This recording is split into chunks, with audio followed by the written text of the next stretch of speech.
ഒരിടവേളയ്ക്ക് ശേഷം നിയമസഭാ സമ്മേളനം തുടങ്ങിയപ്പോൾ വീണ്ടും പ്രതിഷേധവുമായി പ്രതിപക്ഷം.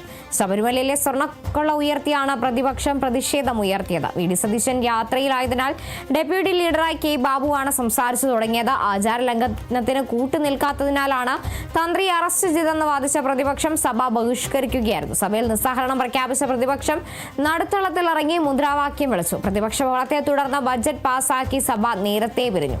നിയമസഭാ സമ്മേളനം നാളെ പിരിയും. നാളെ 9 ബില്ലുകളാണ് നിയമസഭയുടെ പരിഗണനയ്ക്ക് വരിക.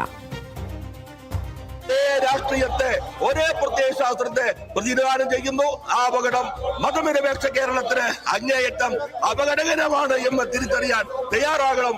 അതുകൊണ്ട് അദ്ദേഹം നടത്തിയ പരാമർശങ്ങൾ ഹൈക്കോടതിക്കെതിരാണ്. അത് രേഖകളിൽ നിന്ന് നീക്കം ചെയ്യണമെന്ന് ഞാൻ ആവശ്യപ്പെടുന്നു. പാർലമെന്ററി മിനിസ്റ്റർ ലജ്ജയുമില്ലാതെ ബിജെപിക്ക് നാരങ്ങ വെള്ളം കലക്കി കൊടുത്തവരാണ് സർ ലീഗുകാർ. അവർ വീണ്ടും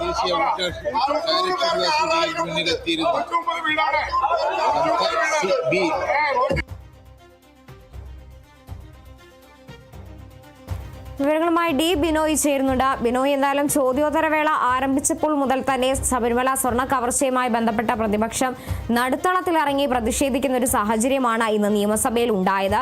കൂടാതെ തന്നെ നിയമസഭാ സമ്മേളനം നാളെ പിരിയുമെന്നാണ് ലഭിക്കുന്ന വിവരങ്ങൾ. എങ്ങനെയാണ് കൂടുതൽ വിവരങ്ങൾ? 15ാം നിയമസഭയുടെ അവസാന സമ്മേളനത്തിൽ പ്രക്ഷുബ്ധമായ സംഭവവികാസങ്ങൾക്കാണ് സഭ സാക്ഷ്യം വഹിച്ചത് എന്ന് വേണമെങ്കിൽ പറയാൻ കഴിയും. കാരണം അസാധാരണമായ പല സംഭവങ്ങളും സഭയിൽ അരങ്ങേറി. പ്രത്യേകിച്ചും സ്വർണ്ണപ്പാളി വിവാദവുമായി ബന്ധപ്പെട്ട അന്വേഷണം കൊടുമ്പിക്കൊണ്ടിരിക്കുന്ന സമയത്തായിരുന്നു സഭാ സമ്മേളനങ്ങൾ തുടങ്ങിയത്. ആ വേളയിൽ തന്നെ വലിയ തരത്തിലുള്ള പ്രതിഷേധമായിരുന്നു പ്രതിപക്ഷ ഭാഗത്തു നിന്നും ഉയർന്നത് എന്നുള്ളതാണ് എടുത്തു പറയേണ്ട പ്രധാനപ്പെട്ട കാര്യം. ചെറിയ ഒരു ഇടവേളയ്ക്ക് ശേഷം ഇന്ന് സഭ സമ്മേളിച്ചപ്പോഴും പ്രതിപക്ഷത്തിന്റെ ഭാഗത്തു നിന്നും വലിയ തരത്തിലുള്ള ആരോപണങ്ങളും ആക്ഷേപങ്ങളുമാണ് സ്വർണ്ണപ്പാളി വിവാദത്തെ കുറിച്ച് ഉയർത്തിയത്. പ്രത്യേകിച്ചും തന്ത്രി കണ്ഠരര് രാജീവരെ അറസ്റ്റ് ചെയ്ത് അനാവശ്യ നടപടി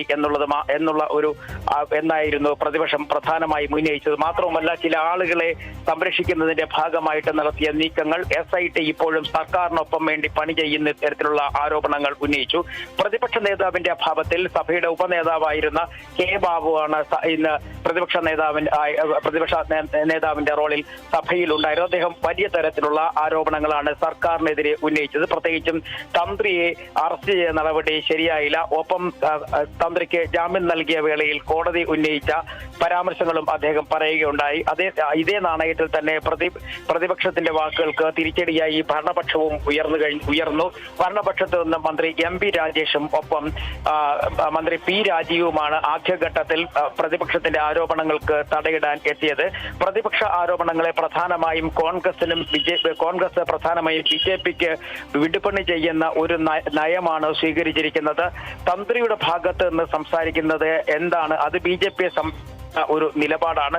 തന്ത്രിക്ക് മാത്രമായി ഒരു പ്രത്യേകതയും ഇല്ല എന്ന തരത്തിൽ മന്ത്രി MP രാജേഷ് പറഞ്ഞു. ഒപ്പം ഇത് കോൺഗ്രസും BJPയും ശബരിമല സ്വർണ്ണപ്പാളി വിവാദത്തിൽ രണ്ടുപേരും ഒറ്റക്കെട്ടായി നിൽക്കുന്നു. അതുകൊണ്ട് തന്നെ BJPയെ സഹായിക്കലാണ് എന്ന് മന്ത്രി P രാജീവും പറയുന്നു. അങ്ങനെ മന്ത്രിമാർ വലിയ തരത്തിലുള്ള ആരോപണങ്ങൾ തിരിച്ചടിച്ചതോടുകൂടി തന്നെ സഭയുടെ നടുത്തളത്തിലേക്ക് എത്തിയ പ്രതിപക്ഷം പിന്നീട് മുദ്രാവാക്യം മുഴക്കി സഭയുടെ നടുത്തളത്തിൽ തന്നെ ഇരുന്നു കൊണ്ട് പ്രതിഷേധിച്ചു.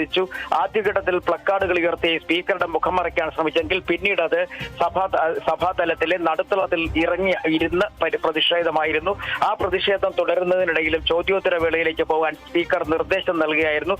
സ്പീക്കറുടെ നിർദ്ദേശപ്രകാരം വൈദ്യുതി മന്ത്രി ചോദ്യങ്ങൾക്ക് മറുപടി പറഞ്ഞു തുടങ്ങിയെങ്കിലും വലിയ തരത്തിലെ ശബ്ദമായിരുന്നു. ഇതേ തുടർന്ന് ഭരണപക്ഷ അംഗങ്ങൾ ഉന്നയിച്ച ചോദ്യങ്ങൾക്ക് വളരെ വേഗത്തിൽ മറുപടി നൽകി മന്ത്രി കൃഷ്ണൻകുട്ടി. അതിനുശേഷം സബ്മിഷനിലേക്ക് കടക്കുമ്പോഴേക്കും പ്രതിപക്ഷത്തിന്റെ ശബ്ദം കൂടുതൽ ഉയരത്തിലായി, പ്രതിഷേധം വളരെ ഉച്ചത്തിലായി. ഇതേ തുടർന്ന് പ്രതിപക്ഷ അംഗങ്ങളുടെ ബഹളത്തെ തുടർന്ന് സബ്മിഷനുകളും വേഗത്തിലാക്കാനുള്ള നിർദ്ദേശം നൽകി. പിന്നീടും സഭാ നടപടികൾ പുരോഗമിച്ചുകൊണ്ടിരിക്കുന്നതിനിടയിൽ സഭാ നടപടികൾ ബഹിഷ്കരിച്ച് പ്രതിപക്ഷം പുറത്ത് ഇറങ്ങിയിരിക്കുകയാണ്.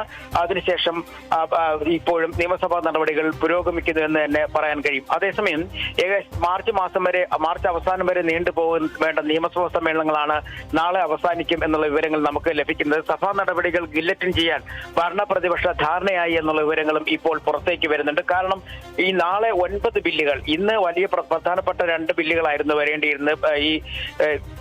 ഒന്ന് നേരത്തെ തന്നെ പറഞ്ഞിരുന്ന ഈ പൗരത്വ നിയമ ഭേദഗതിക്ക് എതിരെ കൊണ്ടുവരാൻ ഉദ്ദേശിക്കുന്ന നേറ്റിവിറ്റി കാർഡ് ഉൾപ്പെടെ ഉള്ള 2 ബില്ലുകളും നാളെ 9 ബില്ലുകളും ഉണ്ട്. അങ്ങനെ ഈ 9 ബില്ലുകളും പാസ്സാക്കിയതിന് ശേഷം ബഡ്ജറ്റ് പാസ്സാകിയതായി പ്രഖ്യാപിച്ചുകൊണ്ട് സഭാ സമ്മേളനം അവസാനിപ്പിക്കുന്നതിനെ കുറിച്ചാണ് ഇപ്പോൾ ഭരണപക്ഷം ആലോചിക്കുന്നത്.